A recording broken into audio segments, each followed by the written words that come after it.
That's what you're seeing. Yeah, in just a minute, we'll see what you're seeing.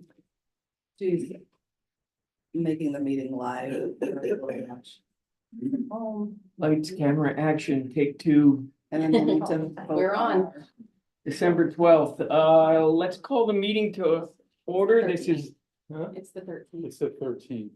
oh, yeah, it is. Okay. So today is December 13th, and this is the, kind of like the November, December meeting for the Sustainability Committee. We do have a quorum, so I'm going to call the meeting to order. First order of business per usual, folks, is the, my agenda here, getting the minutes. Thanks. Jamie had provided minutes from our October meeting, and I would entertain a motion to accept those into the record. We have a move and a second. I second that. Second. Rick, could we do introductions? Yeah, I gotta call the meeting to order and get the minutes engraved from last. You gotta do a roll call We or don't can you need to do? roll show of call. hands? All the voting people are in person, so. All right, all in so favor. any discussion? All in favor? I apologize for not having done the task of writing about the bus, but I realized that when I read the minutes, so I'll do that. Oh, okay. Sorry. I'm like, I wrote those minutes so long ago and I couldn't remember what you're talking about, but I got it now. Well, it's good that we had minutes. 'cause now I remember. All right, we have some distinguished guests with us today. On the agenda that Jamie provided, this is our focus of our new business. But I wanted to offer up the opportunity for any committee members to add anything to today's agenda. Seeing none, we shall go forth. So, welcome distinguished guest. I think it's time for a round of introductions so that we all get to know each other and we can have a candid discussion this morning. My name's Rick Meinking and I'm privileged to be on this sustainability committee, and we have a group of folks that are really eager to try and make a difference here in the town of Scarborough and follow our lead from our state government. And to my left is, to my right is David Kirstein, member of the committee. Anson Bodo, I'm a member. Deb McDonough likewise. Local roads with leadership. Agnes and no do this. Been here a long time. Scarborough and New Hampshire. welcome. Lydia Top, member of the committee. Ron Allen, member of the committee. David Kuhnhart, a 10-year plus volunteer with Citizens Climate Lobby. And I also want to say that the Dugases are the parents of the leader of the Maine chapter of Citizens Climate Lobby, Peter Dugas, who's been my best friend and ally since I moved back to the East Coast 2.5, almost 3 years ago. Now, shall I jump right in to share screen? Is that? Are you ready for that? We are. Is Peter Monroe still part of? Yes, he is. Okay. Yeah, All right. he was just in our Saturday meeting. We had 36 people or so in our Saturday morning. If you run meeting. into him again, give him my regards. Okay, And maybe we'll just let April say good morning as well. She's on the screen. Thanks, Jamie. Good morning, April Seither. I'm the Town Council Liaison to the Sustainability Committee. We're so pleased to have you on another hitch with us. and You're stuck with me for another year, guys. Congratulations, I think. we briefly spoke about this topic on the day Yes, you were I elected. remember. I remember. Good. Well, then I think we can move forward to our new business and we'll turn it over to you. Well, thank you very much. And let me see if this works, right? Can you see that? And then I need We sure to, can. get, this is one of the troubles is that I want to go slideshow from the beginning. There we go. So what I'm going to be talking about is a rather hopeful solution. You know, just yesterday, this meeting is very timely because just yesterday, for the first time, the International Conference of Parties meeting in Dubai agreed to turn away from fossil fuels. It took them 20 hours longer than their scheduled meeting time to reach that language. It didn't say phase out, but it did say turn away. But of course, in the UN setting, it's all voluntary. Well, then the question is, how do we actually implement the turning away from fossil fuels? that they have called for.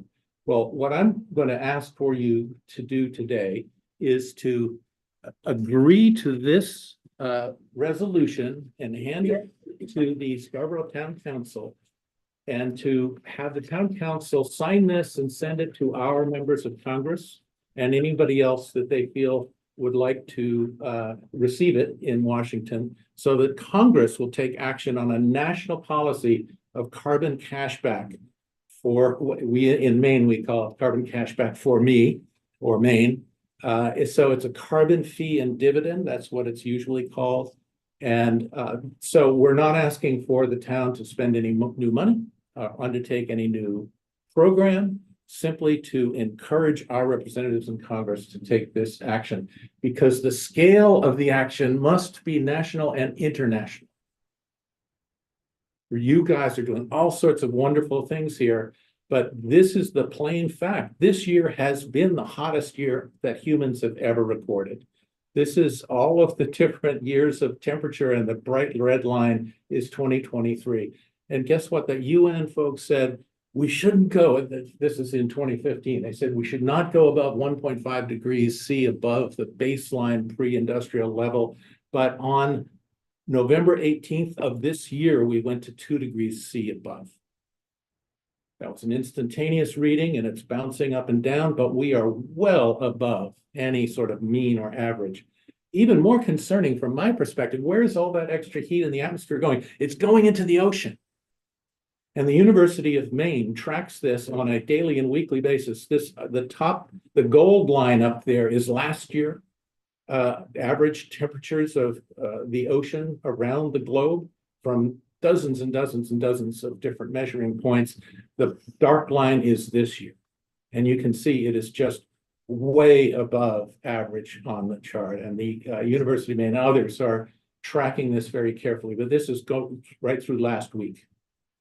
What's the cause? The cause is we have met the enemy, and he is us, as Pogo used to say. We are adding carbon dioxide in the atmosphere all the time.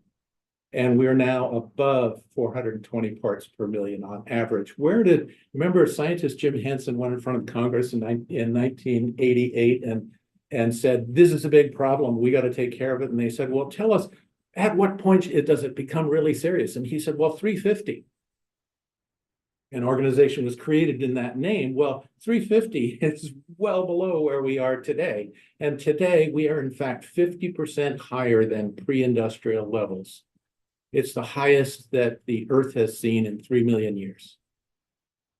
So this is not normal behavior of the environment. Now, normal, you could say, and many people do say this, but that climate is always changing. CO2 levels are always changing. Temperature, sea level rise is always changing. This is a graph for the last 400,000 years. And indeed, there's a great deal of correlation between CO2 levels, temperatures, and sea levels. All this, the top two recorded through ice cores down into Antarctica. Who's in Antarctica today? One of our committee members. Okay, so that committee member may be learning more about those ice cores and recording. And the University of Maine has actually been central to this. And then geologic measurements from around the world record sea level over time. And you can see the dipping are the ice ages. But look what's happened in the last 150 years. It's off, the CO2 level is just completely off the chart and completely out of balance with history. Let's call it the industrial age overshoot. The obvious question this arises with all those correlations is what's going to happen with temperature? What's going to happen with sea level rise? If we already have a significant overshoot in CO2 level, will the others follow? Well, some scientists say, yeah. And the last time the present level of CO2 was reached in the atmosphere, oceans were up to 20 meters higher, 65 feet higher. Now, I know that you're very, very intimately familiar with this issue of sea level, and you've been doing a lot of great work. And the engineering department has been doing a lot of great work and raising money from the state to cover what's going to happen with Route 1, with Black Point Road, with the, I don't know if you're going to do anything about the railroad crossing. think Uh, the railroad will probably be responsible for doing. Yeah, the something with the CSX, railroad well, it's probably a crossing, federal but- issue, but Yeah, we exactly. will almost certainly face at least a 1 foot sea level rise without any, I mean, if we do everything possible to reduce the additions, we will still see this because the water is still expanding, because ice is still melting and all the glaciers around the globe. But if the Thwaites Glacier in Antarctica lets go, it's a glacier the size of Florida, and it's nicknamed the Doomsday Glacier. We're gonna have 2 to 9 feet of sea level rise. Many experts say, well, let's plan for the 4 feet, and that's kind of what the Conservation Commission is planning for, is 4 feet. But if 9 feet happens, there's a whole lot of houses, there's a whole lot of businesses, a whole lot of things that are gonna go underwater. If we experience half of the rise that that John Englander and those other scientists mentioned of 66 feet, if we just experience 30 feet, then Cape Elizabeth becomes 3 islands. Piper Shores is on an island down here, and this is really the end of our town. So we are frontline vulnerable. Now, I'm not saying this is what's going to happen. I'm not saying this is what you should plan for. How could you possibly plan for this? But the fact is that we're in an uncertain territory, and uncommon things have been happening. So much land has burned this year in Canada, more land area than 140 of the smallest countries in the world burned in Canada this year, 6 times beyond what it normally is. So there's all sorts of uncommon and out of the ordinary things that are happening. So I'm not predicting this, but we got to do something significant is the answer. And what do we do? Well, if you ask the economic community, they have been advising for several years that, as Janet Yellen said in 2018, from the standpoint of an economist, the most efficient way to tackle climate change is to tax emissions, to create a disincentive to emit carbon dioxide. And she wasn't alone. The economic community circulated a statement, and you can find this online today. If you just say economist statement on climate, you can find today's list of economists across every sector of the US economy, 3,600 of them saying that this is the most effective tool. And this isn't just one party. This is all 4 current and former chairs of the Federal Reserve, 15 chairs of the Council of Economic Advisors, advising presidents from both parties, 27 Nobel laureates. My goodness, this consensus among economists is as strong as the consensus on climate change among climate scientists. So we should be paying attention to that. If you want to look into the deep dive, and this is what Peter Dugas does when he gives a presentation, he goes into this En-ROADS because he is an En-ROADS climate ambassador. He goes into that simulator tool, which thanks to MIT Colab and a nonprofit called Climate Interactive, have developed evaluations. You name it. You name what you want to have happen. Electric vehicles, much more energy efficiency, like the work of Efficiency Maine, all manner of different things. You can measure all these and how they work together, and it will show you that a carbon tax is just about the most effective single tool. It must be combined with many other tools, but it's just about the most effective single tool. Okay, what is it exactly? Well, it is revenue neutral. This is what George Shultz used to say all the time when he was still alive. It doesn't add to the deficit. It is a carbon fee. Yes, it's a tax on the polluter companies. It's not a tax at the pump. It's not a tax on you and me. It's a tax on those who are pulling carbon dioxide out of the ground.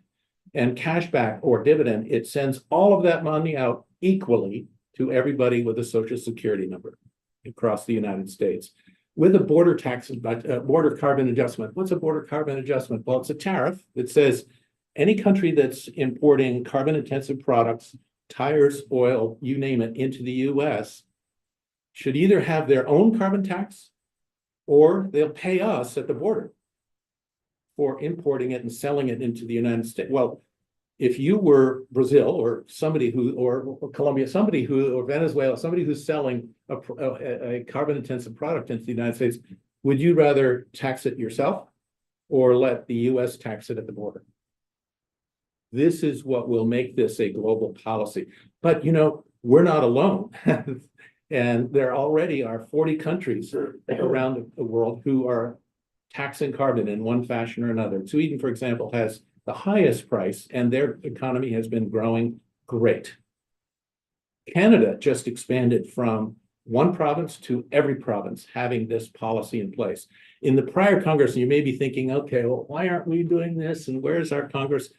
In the prior Congress, there were 96 members of the US House who were overtly co-sponsoring, including our own Southern Maine, Shelley Pingree, who were overtly co-sponsoring, not just supporting, but co-sponsoring.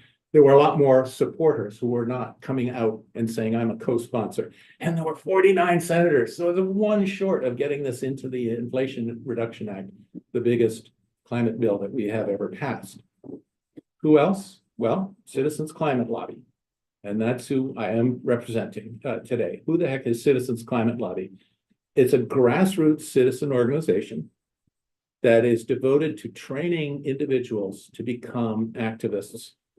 And it is not a group of people who are being rude and aggressive on the Hill. We operate with respect and admiration for all. We have chapters in nearly every congressional district. This last June, this is an actual photograph, and our main delegation was up in this area right in there. And we had 15 students. We had overall almost 1,000 people who went in small groups to 436 meetings on Capitol Hill. Nobody else does that. Not the teachers, not Sierra Club, not Conservation Voters, there's nobody else who has so many meetings because we operate with great respect for everybody. We're bipartisan. We don't insult anybody, and we don't disclose any things that when they tell us, we're really supporting you, but we can't say it publicly for some reason. We're not supposed to disclose that. So here's 10 of the 15 students we took down. These came from Baxter Academy. They were odd and they were awesome. It was a great day across the Hill. But it's not just a youth organization. It's not just a bunch of noisy progressives. George Schultz and Jim Baker helped put together a parallel organization called the Climate Leadership Council that proposes exactly the same solution, and they continue to. And there are a number of companies that they've won over to their, let's say, highly business-oriented approach to the same issue. So it is truly a bipartisan program. And here's the map.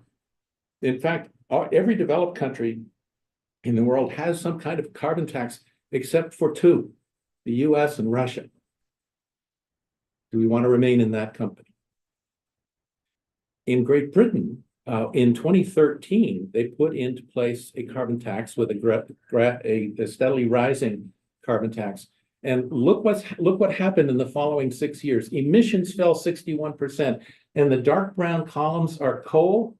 It wiped out coal from being more than half of the sources of energy to well down. And it was extremely successful in clamping down on the least healthy, the most injurious to health source of energy. So the yellow fog that licks its back on the window pane, says T.S. Eliot said, is diminished in the UK.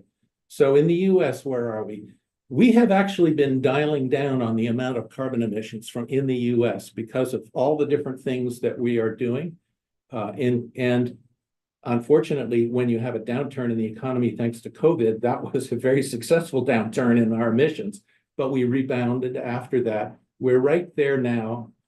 And then last year, we passed the Inflation Reduction Act, which said, okay, everybody, you're going to get incentives to do solar, to do wind, to do energy efficiency improvements, all the things that Efficiency Maine is doing so well here. In fact, Maine actually is a national leader in the way we've organized at the state level to address the implementation of the Inflation Reduction Act. It's wonderful, but it nevertheless isn't getting us to where we need to be. The target is 50% cut, right?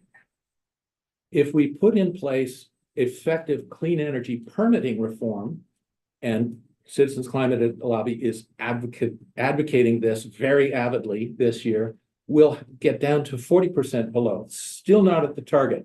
If we put in place a carbon price, we'll get to the target that's been set for 2030 of a 50% reduction in our emissions. And there are other things that Citizens Climate Lobby has been pushing: healthy forests, building efficiency, and electrification of everything. And if we do all of those things, we're going to be down in the territory of a 60% reduction. So we're now talking about an answer to what COP28 has said we should be doing. Now, how does it actually work? The fee, again, is charged to those who are pulling carbon dioxide out of the ground or bringing it into the country. Those companies pay into the Treasury. The Treasury will turn around and write checks every month to everybody equally. It is the most equitable policy that is on the agenda. And what happens then? Well, every individual will start saying, am I going to continue to buy the oil-based garden product, or am I going to buy the organic one that's now less expensive by comparison? A million decisions across the entire economy by individuals, by small businesses, large businesses, will start resulting in a demand for lower carbon products and solutions, and that will create innovation. Equity is a concern always from everything that we do in government. On the average, the far left column here is the entire country, how the entire country will do. 2/3 of households will come out ahead. Dark green is coming out ahead, benefiting net. The light green is not coming out ahead. But this is the quintiles of income from lowest to highest, left to right. The less well off you are, the better your net income in your pocketbook is going to be. Those who are in the top level, who have 2 or 3 houses, who have 2 Hummers in the garage, or take a lot of airplane flights, they are definitely going to be paying more. Those who can afford to pay more will be paying more on net. But in Maine, there is a particular benefit because we're not going to be paying for taking carbon out of the ground because we don't have businesses that are taking carbon out of the ground in Maine. But we do have households who will be receiving checks. And so the great majority of households in Maine will come out ahead. And this has been an evaluation in every county, going from sort of just below 50% of the population coming out ahead to the purple being those 70% of the population coming out ahead. So more than two-thirds come out ahead. This is why it's an equitable and effective policy. So what have we done? We have actually had 28 cities and towns across the state sign on to this. And among those, Portland, South Portland, Cape Elizabeth, Saco. So we are now the hole in the donut here in Scarborough. All of our neighbors have signed on to the kind of thing that we're asking for. And that's why we're saying, let's join us. Let's get on board. That's your presentation? That's it. Well, thank you. I'm sorry to take so much time. I just want to jump in and say that prior to my pivot to structural politics, I was active in Citizens Climate Lobby a decade ago and have been a strong supporter of this proposal since that time. I think that's our best option. And so I would encourage us to move in that direction. The only thing I would adjust about this is to add in a short paragraph about our coastal location and our particular vulnerability to sea level rise. The question, is it a tax on the production? Yes, It's not a tax on the emissions. eventual use of it. That's correct. And in that way, it's remarkably simple. We already know all of this roughly 3,500 companies that are either mining coal or pulling oil or gas out of the ground. We know all of those, and the federal government actually has franchise taxes, small, on all of those. So those are all identified. It's just a matter of putting this per ton CO2 equivalent tax on those companies as they operate. The more they pull out, the higher their tax. At the minor. And it's at the top of the economy. It's the top of the flow of action in the economy. Which is the decrease, the correlation, like you were noting in the UK, is the idea that it's decentivizing them to produce. Well, where it's- fossil fuels? I mean, Absolutely, it's- absolutely. But isn't there a connection to our demands? I mean. That's Yes, where the disincentive happens, because those okay. costs, they're not just gonna pay and eat those costs, those will get Sure. passed down to customers purchasing those products. Yeah, And then that's where the incentive comes in for the consumer to make that reduction. sure. So is there Fair enough. something that Yeah, you can figure it shows the direct correlation of pick UK, because you have that there, that charge was directly related to the reduction? it's pretty hard to not say that, because they put it in place So in you twenty don't thirteen. have any statistics that says, because we put this in, we reduce by some percentage. All you know is that they reduce and you put that in. That analysis has been done to look at other actions that were happening in the economy at the time. And the data is very strong. Yeah, there was no other, Well, excuse me, there was no other regulatory approach that said, Cole, you must stop doing that. They just put a price on it. Then this is one of the beautiful things about it and why economists like it. If you just, right now, polluters are getting away for free. They're putting the trash in the air for free. So it's now saying, okay, you have to pay for the privilege of putting it into the air.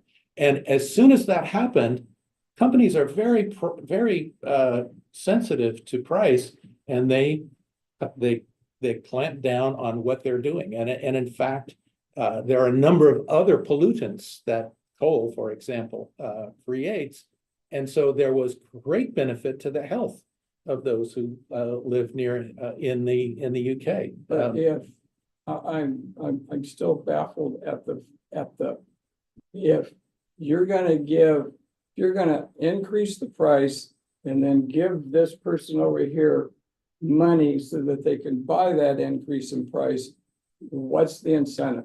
I'm still lost at that. The incentive is that you get the money either way, whether you engage in polluting activities or not.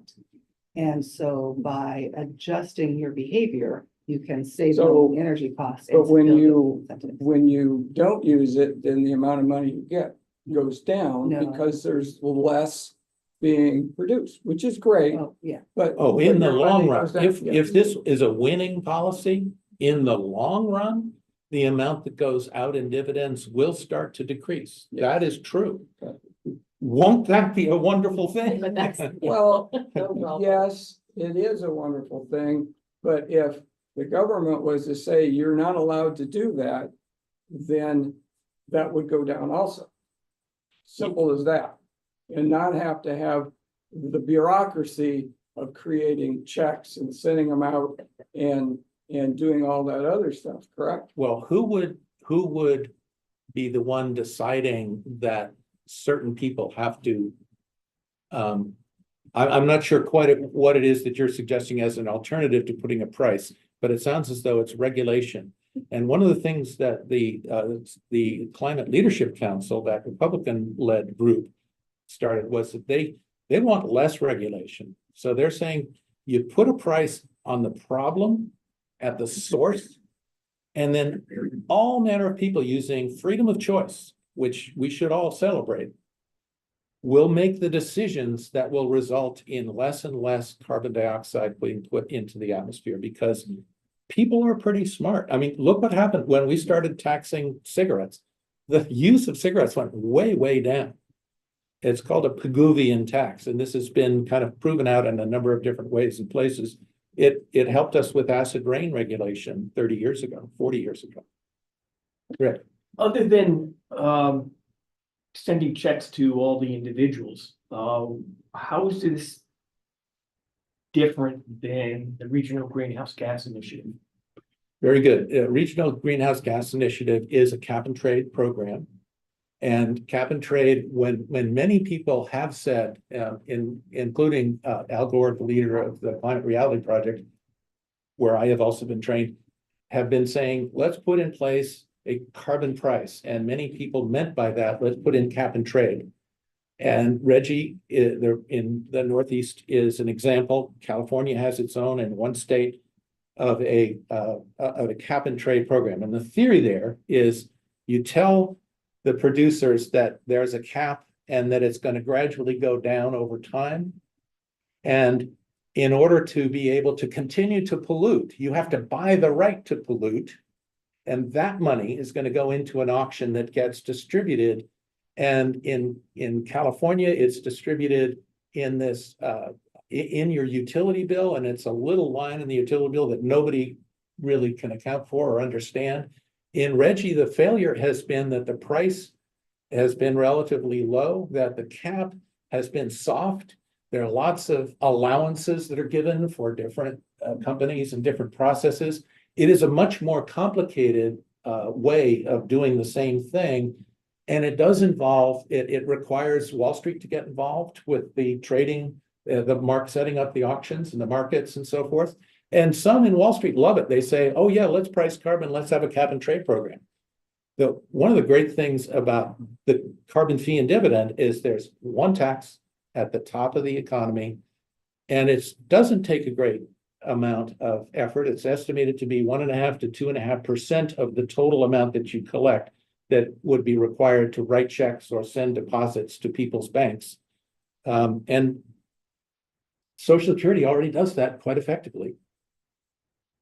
So Well, that's what it I would just be. need to misspell Not something. the 300 million people. No, but that's why it's going to cost, 1.5% to 2% or so of the amount of money that's raised that to administer that and turn around and provide it out. And yeah, as a person who was in the solar industry, I might have said 10 years ago when I started doing this advocacy, oh, well, don't give it to everybody, give it to the solar industry. Well, if I said that, what would other members of Congress say? They're going to say, you're just trying to do something selfish, that you're making the federal government choose winners and losers. Can I continue on my There's a new question over here, but Well, it's your meeting. follow-up question, because we're talking, I'm trying to figure out what's better, Reggie or this program. And I've got to disagree with some of your facts, because the ceiling height on the Reggie auction just in this fourth quarter happened 2 weeks ago, Okay. was over $14.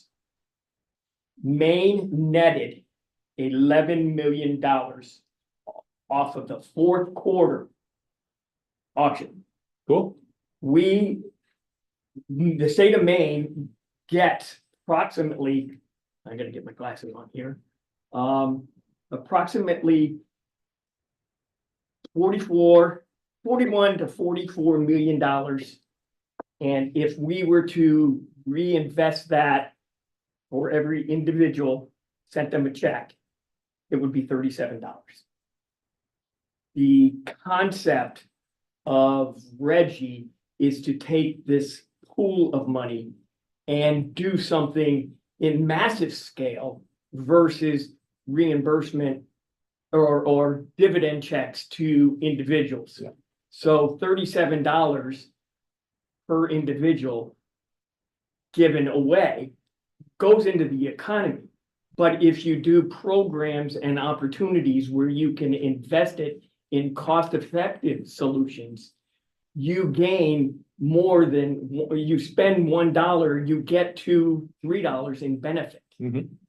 So I'm wrestling with, Yeah, well, let me just ask, first of all, are all sources of greenhouse gases, if you will, capped and or taxed within the Reggie cap and trade system? not all sources. Right. So that's thing But one. we also, you combine that with state policy and federal policy. Yeah. That says that we will, and we are transitioning. I mean, Yeah. the Reggie has been one of the reasons why coal is no longer the leading power generator fuel. Well, also because it's less efficient. I mean, gas is more efficient in cost. Solar and wind are now the lowest cost generators, and solar and wind have now overtaken coal in the US nationally. But first of all, you said $11 a ton per ton equivalent? $14 was the ceiling price. Oh, okay. The ceiling price for Reggie, just on the fourth quarter Yeah. was 14, I think it was 14.87, something Okay. like that. The highest it's been in a long time. Right, But the growth has continued to go up. We haven't seen a decline in that ceiling price, mhm, which means there's more, it costs more for these people to Yeah. emit this. yeah, And so I'm wondering why that shouldn't be duplicated more in the states that don't have it Right. versus something that becomes, very, very partisan Yeah. because you're talking about US Treasury Yeah. gonna issue checks to everybody. Yeah. Well, I want to say two things. First, Canada started a carbon fee and dividend program in British Columbia, I want to say almost 10 years ago. And it was very effective and it survived through two different election challenges and it's become very popular, so much so that Canada has made it a nationwide policy to have a price on carbon. And because of their very provincial heavy governance system, they allowed provinces to choose their own methodology. Quebec said, we want to keep with our cap and trade equal to Reggie, cap and trade system. And they worked together with California on a cap and trade. They kept theirs. Everybody else chose to go with the carbon fee and dividend approach because it was more equitable. There weren't as many bureaucrats and regulators and intermediaries involved as you must have in a cap and trade program. But the state programs and the provincial programs, they can keep going. The initial price that's proposed in the Energy Innovation and Carbon Dividend Act, which has been reintroduced this September, which is why I called up Jamie and said, when can we bring this back in here? Is $15 a ton to start and go up by $10 a year, $10 a ton a year. So that you're saying Reggie's been going for a lot of years and it got up to 14 and it doesn't cover all of the sources of carbon dioxide. We're saying we cover 100% of the sources so that it will work through the energy system, transportation system, and every other system in our economy. And it starts here and goes up like that. If we do that and put that into law, everybody is going to say, oh my goodness, I'm going to adapt my behavior. I'm going to adapt our company. I've got to adapt our grocery business. I've got to adapt this, that, and other throughout the entire economy. And people will have more money to address their own personal changes and make their own individual decisions of how they respond. It's a very good, and it will be a deep discussion going forward. But this system says you put on the place in this across the entire United States, because right now, California, Reggie are really the only places that do cap and trade. And if we put a national policy and process, then contributors to the income side, Texas, Oklahoma, Louisiana, the Gulf states who are drilling in underneath the Gulf of Mexico, all of those will be contributors, and then everybody will be a beneficiary. Well, just for the record, Reggie is the East Coast. So we have all in Pennsylvania, and Pennsylvania is in New Jersey. and New Jersey. Now what they do with the revenues is regulated by the state. Right.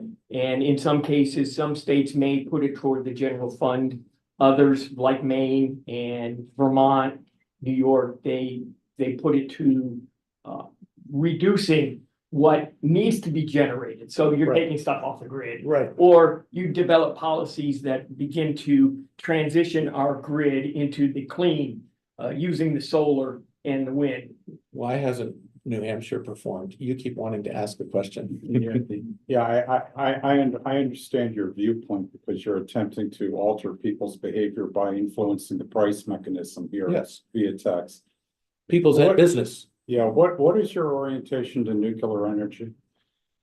That's a really great question. And Citizens Climate Lobby for a long time said, well, we are solution indifferent. We are going to not take a position on any one particular solution. But the staff and a number of volunteers have gotten increasingly interested in nuclear because nuclear has the advantage that after you build it, which is a carbon intensive process, after you build it, there are no greenhouse gases produced and it's reliable morning, noon and night, Exactly, that's every- one of the problems with solar and wind. Yes. Electricity. Yes. But we now have Absolutely. We'll have storage. more. Yes, Yeah. well, we're getting storage and there are different kinds of storage and gravity is a wonderful source of storage that we're gonna have more of. So at the present time, Citizens Climate Lobby is no longer indifferent. Citizens Climate Lobby is an enthusiastic discusser. It is not our primary ask of members of Congress to do it, but when a member of Congress from, let's say, Tennessee says, how about nuclear? We've got the TVA, we've got a great source of power here. We're all in, and particularly because there are 8 companies right now that are developing advanced nuclear energy, small packages, modular packages, not unlike nuclear aircraft carriers that could be deployed almost anywhere. And the type of fuel that they're using includes the dirtiest fuels that we're now trying to bury under mountains and so forth. And we can reprocess those and use them and do it in a way that is not at risk of creating a weapon of some kind. So there are some wonderful technologies. They're expensive, they're hard to insure. Public opinion is not there. We're kind of shy about talking about, featuring nuclear in our conversations because public opinion, particularly among green organizations, is really still Yeah. negative about it. Because you've developed a discourse of being anti-nuclear ever since the late 60s, and of course, 3 Mile Island didn't help the conversation at all. And either. Fukushima, Yeah, of course, but since you're trying to influence the price mechanism and make one form of energy or material or whatever cheaper, it seems like nuclear energy would be something that everybody should be looking at. I agree with you. Personally, I agree with you. Organizationally, that is not our first priority, but it is an increasingly interest. There's an action team devoted entirely to nuclear and in our Have you annual. thought, have you, not, I have no dog in this fight, but have you ever thought it might be easier to persuade somebody in Congress that they should be building a nuclear generating plant rather than putting in a new tax, which is seen as an incentive for some and a disincentive for others and all that other mumbo jumbo? And that will work with some members of Congress, and our volunteers are having those conversations today. It won't work everywhere. And there's still, as you indicated with the word "you," have been opposed to this since the 1960s. Many environmentalists. I was no, using many, that in a generic sense. but many environmentalists have gone from here to here on nuclear. It is quite remarkable to me to see the transition. And I think it's very hopeful and favorable. Can we get there quickly? One of the best things about our policy is that you could pass it now and it would go into effect in the middle of next year and people would start getting checks. And it's going to take 9 years for nuclear to come online. We don't have 9 years. Who's gonna be the governing body of this that regulates that? Well, there is, Because I don't believe that we can do something in this time next year that we'd have checks. Congress could pass it if they chose to. Congress could pass it. And in fact, last week, a Republican from Pennsylvania, Brian Fitzpatrick, introduced his own carbon tax bill, which is similar to ours. And we're happy that a Republican has taken this move. There are a number of other Republicans who are quietly working in favor of this policy because there are groups like that Climate Leadership Council who are asking them to do it and giving them information about doing it. But you don't need a big structure. You don't need a big government to start making those decisions if you simply say, we know what the problem is. We're putting too much fossil fuel burning into the air. Let's like a laser pointer address that problem by putting a price on it, and then let all those decisions follow out throughout the economy. You had your hand up. Well, just, since the tax is on production, I wonder in the act if there's a protection against fossil fuel companies electrifying their production. about making green fuels, green, you know. Biofuels? Yeah, well, whatever is being labeled as clean natural gas or clean oil, because I think that that's Well, gonna be it's their the reaction carbon, to. it's the carbon equivalent, where it's not Yeah. actually taxing a barrel of oil, it's taxing the tonnage of carbon equivalent of what's pulled out of the ground. So it really is Regardless addressing of the how that's problem. pulled out of the ground. Right. And Yeah. so they too would If- be paying more if they're pulling it out of the ground with Mhm. carbon intensive energy Sure. sources. And that's what would drive that piece of the behavior. But I the think- tax is simply on the units of carbon. Yeah, I think Dr. Walt Novy, who is my pal in Citizens Climate Lobby and another resident of Scarborough had just something to say. Yeah, I guess what I would say is that the reason it seems it's not absolutely clear whether this would work or not to some people is that the entire thing that's happening, there's a lot of moving parts.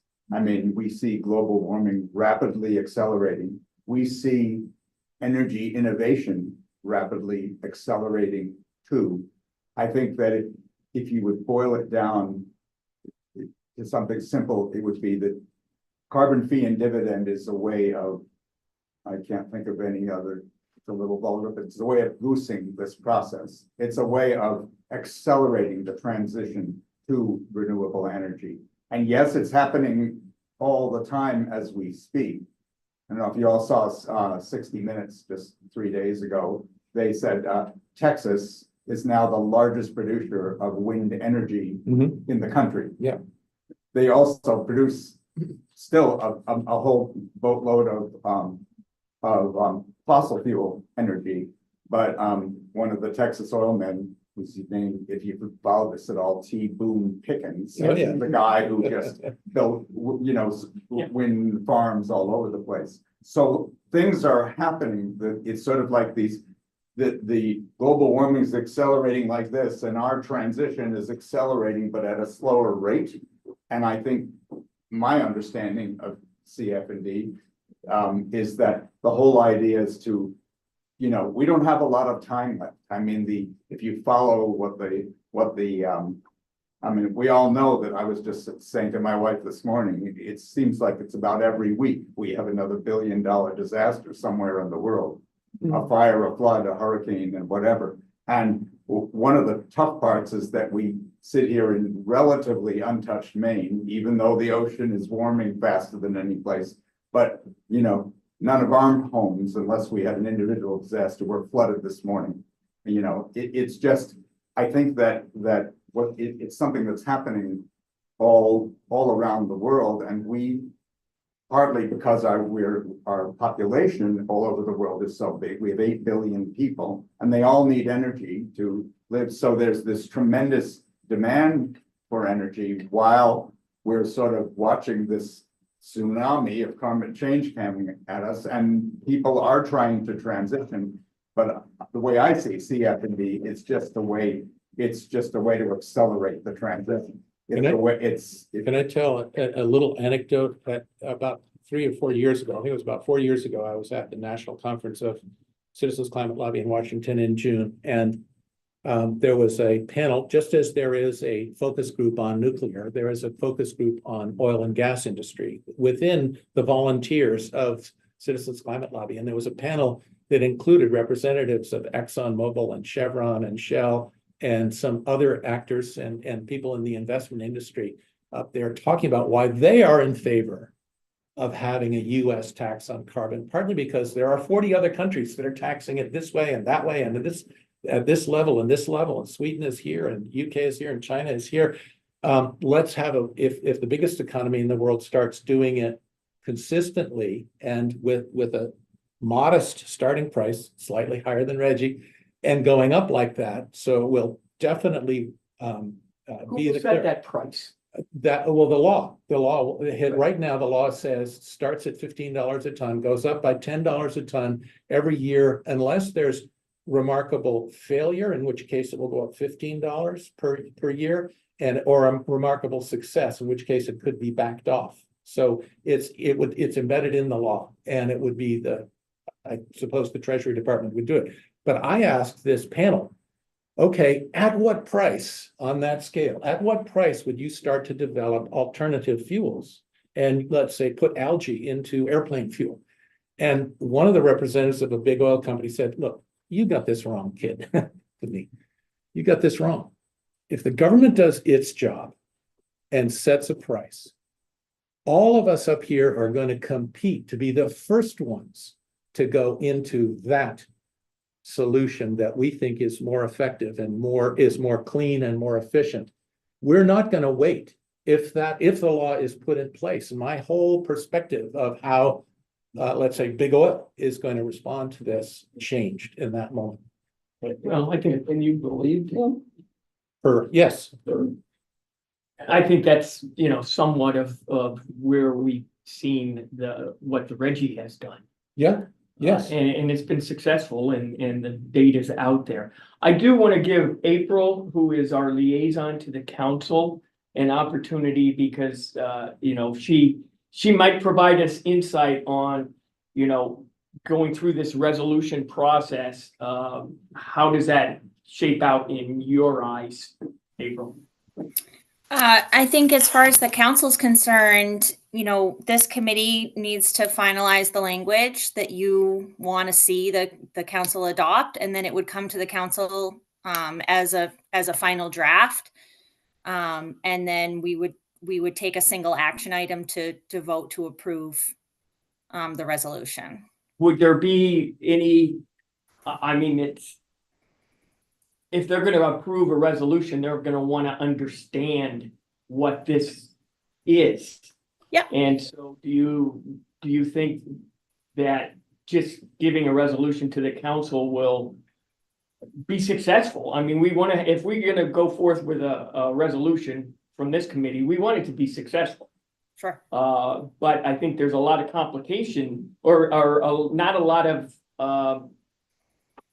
knowledge around this, and maybe with our counselors. I don't know. Maybe they are super knowledgeable. I spoke with your colleague, John Anderson, again on election day, and he said he's very interested in this and would like to see us talk to the Conservation Commission in addition to this committee. And so at the meeting in the last couple of days, I just asked the question, would you like to hear more about this that we're going to be discussing on Wednesday and they said, yes, come in. And so I think we're tentatively scheduled for January 24th.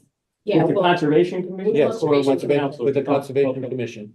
And then after, if they're also favorable, and if you are, then we would roll forward and send me anywhere. I'll talk to anybody. I spoke at Piper Shores this Monday about this, and 26 people immediately turned and signed a petition that Larry, co-lead of the Sustainability Committee there, collaborative, put together. So I'm, we can talk with anybody anywhere. And Peter, their son, Peter, has a different approach from mine, and he would be happy to show the technical inside of that NROS program. Yeah. Rick, to your point, I think a fair amount of education would probably be required at the council level. And so I guess I would like to hear from the committee as to whether there were other things that you wanted to bring forward. Do we have enough material to have kind of a sustainability workshop, or even just if you had half the time of a workshop? If there were other initiatives that you also wanted to talk about, and then also talk about the resolution, or whether you wanted to focus singularly on the resolution education. Yeah, April, thanks. Yeah, and you're referring to a workshop with the council. Yes. Yeah, and I think, it sounds like this crosses, not only our committee, but the Conservation Commission committee. So I think we want to allow them an opportunity to do this and to learn from you, and then quite possibly do somewhat of a workshop so that when this does go in front of the counselors, they have somewhat of an understanding, in which they're endorsing this resolution. Does that sound fair, committee? I guess my question is, and since this is not my field, is this the best approach? Are there other approaches out there? what are the alternatives to this? Well, I think in Maine, the alternative is the Reggie. And I think it might be important for this committee and the Conservation Committee to maybe get a little more versed. How many people know what all the things Reggie I and, don't know the details. Yeah, so- I don't either. yeah, I mean, Well, I, here's an issue from my perspective is that I'm not aware of anybody who is proposing that all of the country do what Reggie does and California does in a different fashion.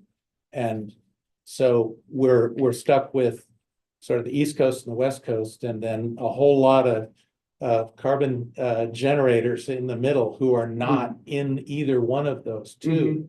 So this is the only sort of national policy, and if there's anything from my presentation that should be clear, it's that the scale of the solution needs to be here. It can't be, tinkering here and tinkering there. Electric vehicles, absolutely an important part. Electric vehicles alone, without some kind of price on carbon, will just increase the amount of carbon dioxide that comes out of the ground to power those electric vehicles. So you've got to have multiple solutions yeah. agreed. going Agreed. forward. April, I think April, you wanted to say something before I saw your hand go up. Oh, okay, I thought you were nodding. Go ahead. I just wanted to follow on that, but the thing that impressed me initially about Citizens Climate Lobby and about this proposal was the degree to which they were working in a bipartisan fashion. They were not bringing on additional Democratic sponsors until they had Republican sponsors, and have been working really hard at balancing that piece. And that this is the thing that has gotten closest. It's not gotten there, but this is the thing that's gotten closest and getting progressively closer over this last decade in a way that I have not seen national movement on any of the other And options. we are, as a national organization, working, for example, with the Conservative Climate Caucus, which only allows conservative or Republicans in it in the House, US House of Representatives. It now has 81 members. That's more than the Freedom Caucus. So there's action. There are thoughtful people on that side of the aisle who are working on it. There is also a bipartisan Climate Solutions Caucus in the House, again, as there was several years ago, which was definitely bipartisan. And there is a bipartisan Climate Solution Caucus in the Senate. And guess what? We are the only state that has both of our senators on it. So there's an equal number of Republicans, Dems, and one independent on that Senate Climate Solutions Caucus. And they know this, and they are interested in this solution. And particularly from the conservative side, the solution agnostic piece of this has Right. been particularly So, strong. All right, That just- we fight a lot of Wait. pushback on any specifics. what's the probability that this is gonna be passed soon? I would love to have an answer to that question. Soon, I think, is very low probability, given the struggle that the House of Representatives has of governing itself right at the present time. But if when it becomes clear, when NOAA and NASA publish the fact that 2023 was the warmest year in human history by a large margin, and the oceans are warming so much by a large margin, and other things are more clearly known. And now that yesterday, the COP28 said this, 200 countries said this, we need to transition away from fossil fuels. Okay, how do we do that? So there's some, let's say, there's some wind in our sails moving us forward. I don't know when in 2024, but I think at some point in 2024, one of the two bills, ours, let's say, which is was introduced by a California Congressman Carbajal, or the Brian Fitzpatrick, Republican from Pennsylvania bill, will be the one that goes into the lead. Carbajal is also a co-sponsor of Brian Fitzpatrick's bill, but one of those should go into the process and win in the coming year. Well, for the purpose of time, Yeah, I really do appreciate our guests and your efforts. I think the committee, our pathway is to allow you time with the conservation, and if and when that happens, we can also be there just to do that. And then maybe once we get a consensus amongst the committees, maybe introduce it to the counselors through a workshop. Is that, everybody all right with that? I would just like to say one more quick thing to the committee. Of course, you have to go on and you have an agenda, but it's like what people say often when someone's trying to sell you something. Don't take David's word for it or mine. Do your own looking. Google Citizens Climate Lobby, Google carbon fee and dividend. Just, and yes, it's a complicated, I don't think that this is, I think, the most effective solutions, but there's a lot of, it's not either or. I mean, this with nuclear, with what's happening just from market forces, it's not, I don't think anybody in CCL thinks that just this bill alone. This isn't the silver bullet. It is not the Right. silver bullet. Right. You're absolutely right. Exactly. But I think it's really important that you all be skeptical, but then, verify yourself or do your own thing. Yeah, I don't know if you know, Citizens Climate Lobby in Maine this year, there were 4 different initiatives, and one of them is supporting electrification and energy efficiency. And we could see that Efficiency Maine, which, as I said, is one of the best statewide programs in the country, was not easily able to reach towns of 5,000 and less. So we took it upon ourselves to go out and reach those towns of 5,000 and less, and talk to town managers and talk to the very local representatives and say, hey, there's money that's available if you want to take advantage of it coming from the feds. And we've gotten high marks from leaders of Efficiency Maine for doing that. So Appreciate that. it takes several different actors. And I noticed TNC is involved and Yeah, right. that's helpful and Yeah. it has been helpful in Maine. Yeah. All right. Can I make one passing comment? And It's a hard committee to rein in, sorry. no, but language is very important. I mean, the pragmatic entailments of the language you use in this. You might think of going forward, just dropping the T word, tax.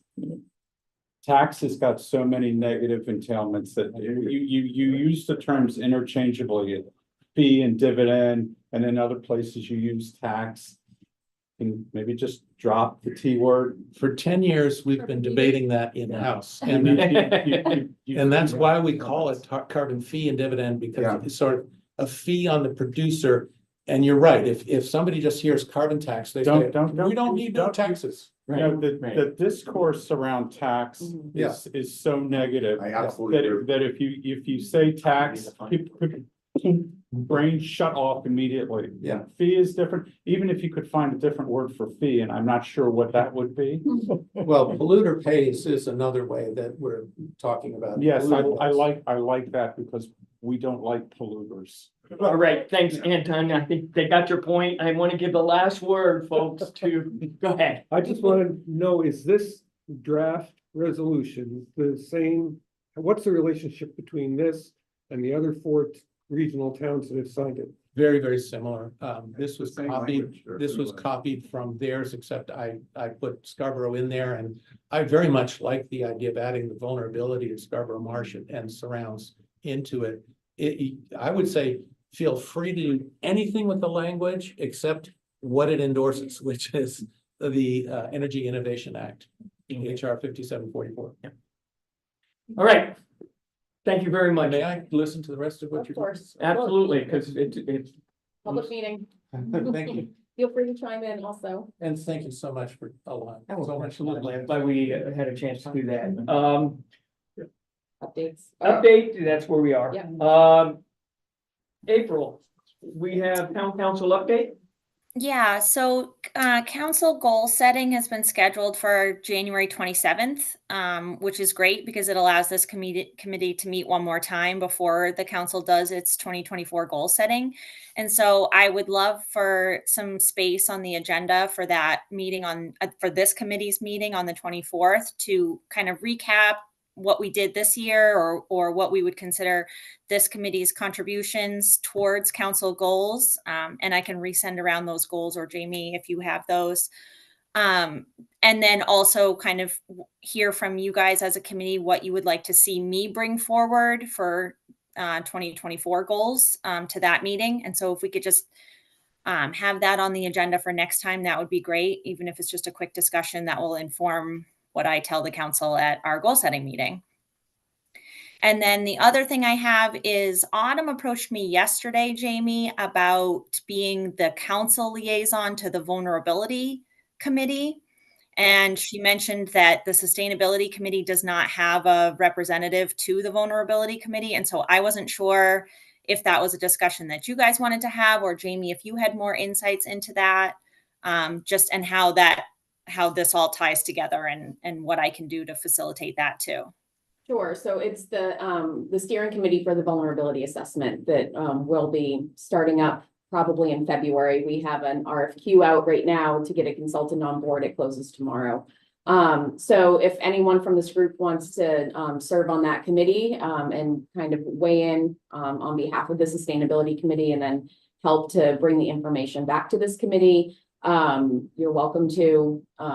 We do have representatives from a number of the other town committees, so it would be totally appropriate for sustainability to serve on that also. Well, let's put that on the agenda as Sure. well and let you folks think about that. Thank you, Wade. Is that it? That's it. Thanks, guys. Thank you. Next is planning board, and Autumn's not with us on this meeting. So as a planning board planner, it's been, well, we just concluded a 4-hour planning board meeting with 4 agenda items. It was long. There's things in the fire. A couple of these were master plans, so there's nothing concrete yet because we're not at the site plan review yet, but the Beach Ridge Speedway is those folks have submitted a master plan for a kind of a transportation depot sort of thing. And the other sketch plan was the rugby club wants to put in a clubhouse and some fields and things off of Two Rod Road down from Beach Ridge Speedway in what is currently a forested area. And so that became part of that meeting. Going forward, there's those folks know on the Muzzy Road or 5 Corners is that's Yeah, those trees all fell down. those trees fell down and in its place is going to be a clubhouse with multifamily buildings in it. 120 units, I believe. And the board last night or Monday night approved another multifamily area in the Downs that's adjacent with the downtown district. So it's starting to fill in on that downtown district. That's about it. Conservation Commission, they're still working on ordinance language related to natural resource protection, so increasing buffers and setbacks around the marsh and then also streams and freshwater wetlands. So hoping to get that finalized and off to long range planning and ordinance committee early in 2024. And I don't have a whole lot from the transportation committee other than they're still working on finalizing the townwide transportation study. And now also looking at kind of traffic calming measures. There's an active group from Maple Avenue who are really requesting that the town look at traffic calming in their area, which has kind of opened it up for, we need to have a more holistic discussion about traffic calming measures townwide and not just focus on one specific neighborhood. Traffic calming. Calming, yeah, so Raised platform. reducing speed Oh, in areas. speed bumps. My neighborhood had. Putting a circle every 20 feet. Yeah, I don't know if everybody knows, but we have our first rotary In the Downs. in Scarborough at the Downs. Well, there's You know, I've been saying this for 10 years. And everybody tells me it's impossible, it's against the law, but what about traffic cameras? Speed cameras? Maine specifically does not allow the use of traffic cameras and ticketing. It's a statewide. Your state senator, Mhm. state rep. And just one note for, what is something that's coming, will be coming in January, the town needs to submit our proposal for the energy efficiency community block grant. So I'll be bringing forward a few options for this, committee to weigh in on so that we can identify the project that we want to focus on with that. And finally, we have the PACE ordinance. Yep. That I think was kind of put on hold because the council wanted to bring in any new members. And so that's happened. And so we need to get that back up. And now, April, are you chair of the ordinance? I'm not. Jean Marie's gonna chair ordinance, and Dawn Hamill is our third member. Okay, And I'm but you're staying on ordinance as well. Yep, so there's consistency with me and Jean Marie with the addition of Dawn Hamill. Is there something we can do now to take it forward? I can make a note. I have to talk to Jean Marie about where, some other things that we needed to carry over from ordinance. And so I'll just make sure that that is at the top of the list. Yeah, in and she terms of wasn't able to be unfinished at the, business. she wasn't at the meeting where we had the Right. presentation, so we Right. may have to do a little bit more education. Yeah, there also. and happy to do that. Yeah. Okay. Okay. Super. Anybody have anything else to bring to next month's meeting?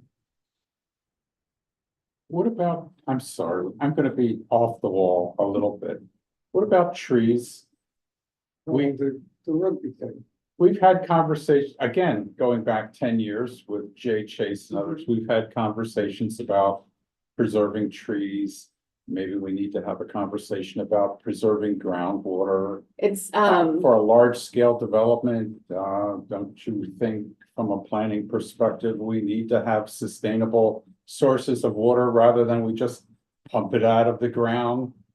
So, tree preservation is definitely something on Autumn's list, and her list is a mile long, so she's slowly checking things off. If if this group wants to take that up. I think these are all it- sustainability issues, Yeah. right? Relating to quality of life and things of that nature. We'll And then put we that have- on our list of agenda items and see how next month's meeting Yeah. plays out. And then we have that list of action items. I just want to make sure we keep Yes. bringing in Yep, front of from- ourselves in terms of additional solar projects or community solar farm. Yeah, and that'll all, I think, be part of the energy efficiency community block grant discussion, Okay, good. Excellent. because that Yeah. can be a project that the town could take on with that funding. Excellent. And the memo for, Yeah, oh, thank you. Yeah. So I was just waiting for committee assignments to be finalized before that got sent out. So it's literally dated to be sent tomorrow. And so that'll be going to the finance committee this week, and I'll CC this group when That's it our- goes. That's for, our funding. for a June start, right? When does the budget start? Yeah, it would be as part of this budget cycle. So our goal was to get it to them in December, early in the finance or the budgeting process for 2025. You mentioned community solar. Is there any progress at all on the off Rigby Road solar? That will be part of the discussion next month as part of our community block grant.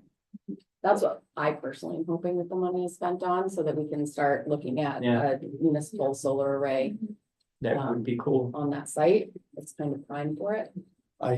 I'm also a volunteer at Piper Shores Board, and I'm chair of the Buildings and Grounds Committee at Piper Shores, and we're future residents of Piper Shores, and that's where we met.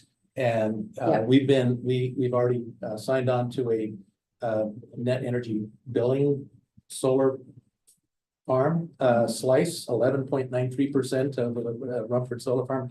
It's gonna save Piper Shores $60,000 a year by having that agreement in place. I actually have a meeting with Mark Gregory, the new Oh, Plant Ops Director for Piper Shores, so coming up, so we're in my real job. Gregoire, Mark Gregoire, yes. Mark, yes, yeah, I can't, I'm friends with him for years, Ah. and I never made names right. All right, thank you again for joining us. If anybody wants has any further question, please take my card. And that's a route both to me and to Citizens Climate Lobby, if you should choose. It's a fun group.